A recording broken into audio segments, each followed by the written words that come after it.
In the first episode of the second season of the podcast, we dive into Crunchyroll's future with Mitchell Berger, EVP of Global Commerce. We explore how Gen Alpha and Gen Z are shaping the future of streaming, and what Hollywood can learn from the world of anime.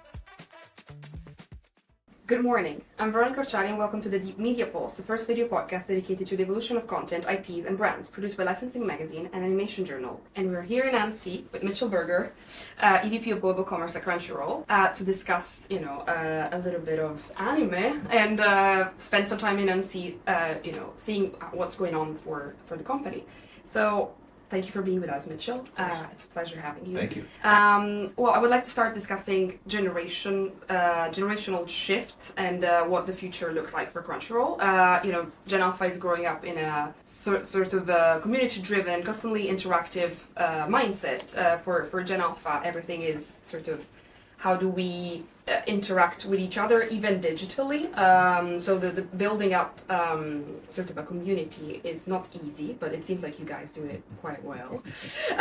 So being a Gen Z myself, I can see the shift already in the next generations. And I would like to know, what is your sort of view on what the future is going to look like in terms of how generations are going to shift, and what are you doing now to adapt to these changes? It's a really interesting point for anime. So I'm a Gen Xer, so I'm not as close to it as you are, but my kids are in that front. And when you look at Gen Z and Gen Alpha, they're really, like you said, digital natives first. And they've really grown up with anime as just part of their media landscape. So we did a study a few years ago and asked about this, and what we found is they use anime as a way to just express their identity, as a way to find friends, as a way to tell people about who they are and what they believe in.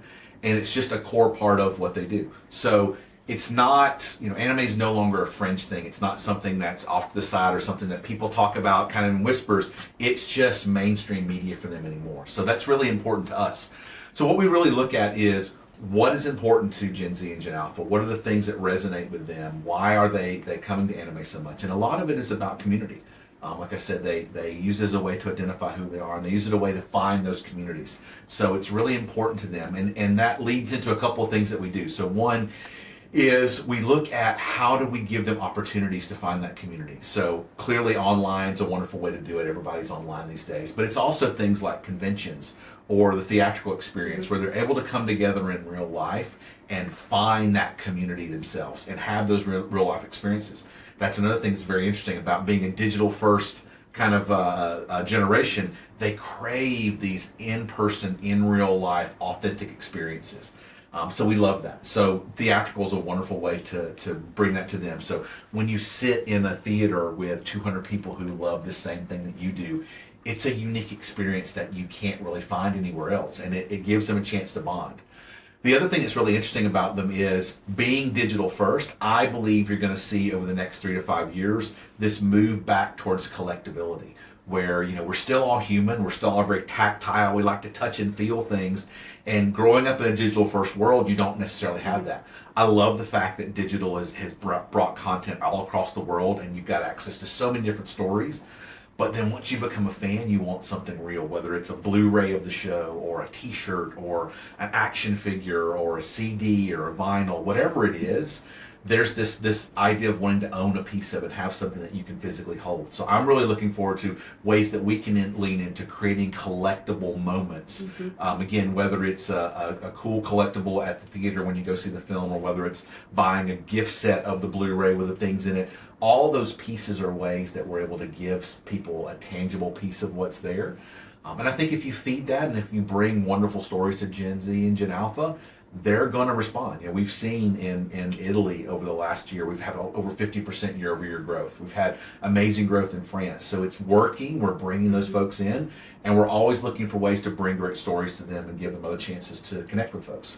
Well, you've just mentioned theatrical, so it's interesting to me to see how the anime world has managed to do something that a lot of people in Hollywood and in like traditional sort of, I could say, entertainment find difficult to do, which is make the theatrical release experience something that fans wait with anticipation, and that moment, as you say, creates the community. But the community starts from streaming, starts from online communities, so quite the opposite from considering how people usually think. Like the film first goes in theaters and then it goes into streaming. So how do you see that modal, sort of like maybe suggestions for the industry to take from your successful results? I think the most important thing that I want people to embrace, and I think that I hope the whole industry can learn, is that the streaming experience and the theatrical experience are not at odds with each other. It's not a choice that you have to make between one or the other. And I think too often people want to make it this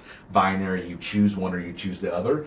They're fundamentally different experiences that are useful to the fan.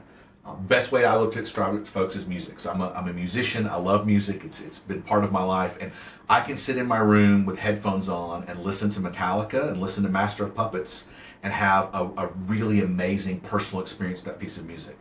And then I can go see Metallica in concert and hear them play Master of Puppets. Same music, same artist, fundamentally different experience because I'm in a live setting with a crowd of 20,000 people who's interacting back and forth. Both of those fulfill an emotional need for me, and I can experience the music in the same way. It's the same thing for streaming. You know, we love the fact that you can create a fan base from a streaming perspective, and people have a chance to watch this personally, one-on-one in their home, however they want to experience it. But then go into the theater, and again, sitting in that room with 200 people and interacting with that in real time, that's something you can't replicate at home. But then when you go to the theater and you see something really special, you get excited about it, and you go back and watch it at home again. It's, 20 years ago it used to be, you put a movie on TV and suddenly DVD sales would spike because people were thinking about it. It's the same thing here. It's just moving the fan base. It's not a linear progression of going from one. It's that the fan they want to go to the theater, and then they want to experience it at home. Then they want to buy the collectible when they go back to the theater. So it's moving all around and just surrounding that fan with experiences and opportunities once they become a fan. I hope that we can embrace that, and that we can understand that it does feed each other. And again, we don't have to be at odds with each other. Use them as fundamentally different things. Give the fan an experience they can't get either way, and move them back and forth. And if we do that, it makes the fan experience richer, it makes them happier, and everyone wins. And talking about fan experience, like a final question around gaming, because I think that's also a major element of the possibilities that engaging with fans can allow. And with the success of Game Vault, I would like you to say what is the strategy there. What do you think that gaming is going to be more and more important for Crunchyroll, and what kind of role do you think it plays right now? I think gaming and anime have a very close relationship. If you were to draw a diagram of gamers and anime fans, almost all the anime fans are gamers. Not all gamers are anime fans, but most anime fans are gamers. And my son is one of those. He's a huge gamer and falls in that camp. So there's a natural affinity between the two, and I think that's where it starts from. There's really kind of two things I think that we're doing right now. One is, you mentioned Game Vault. So it's this wonderful opportunity for us to find games that are either based on anime or anime adjacent or appeal to that fan base, and bring them to our subscribers as a benefit, as part of your subscription and membership into Crunchyroll. I think that just makes perfect sense. It's another great way to add value. It's another great way for people to experience these games and go. The other way is you look at games as a source of IP. So there's so many great stories that are told in games, and worlds that are built, and characters that are interesting. We have a project that we've announced that we're working on called Ghost of Tsushima, which is based off a PlayStation game.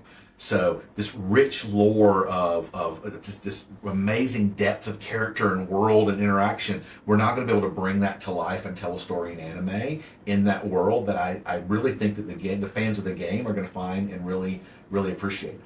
We've also got a title that we've brought here to Annecy called Sekiro, which is based on a popular game. Again, it's taking these wonderfully rich worlds and characters and bringing them into a different medium. And I think that's what anime does really well across the board, is finds interesting stories, finds a point of view. And our look at our opportunity as Crunchyroll is taking a creator who has a point of view, a story, something they want to tell, and on this hand, you've got a fan who's got an emotional need. We're able to help them connect. And when you make that connection between a story and an emotional need, that's where the magic happens, and that's where things get special. And that's why anime is so meaningful to so many people. So gaming's just another great way for us to do that, and hopefully we'll find many great stories there that we can bring to people across the world. Good luck with that. Thank you very much. And thank you so much, Mitchell, for being with us today. And I'll see you in the next episode of the Deep Media Pulse. Thanks so much, everybody. You've just listened to The Deep Media Pulse, Decoding Brand and Content Evolution, a video podcast powered by Licensing Magazine and Animation Journal. Thank you for listening, and see you in the next episode.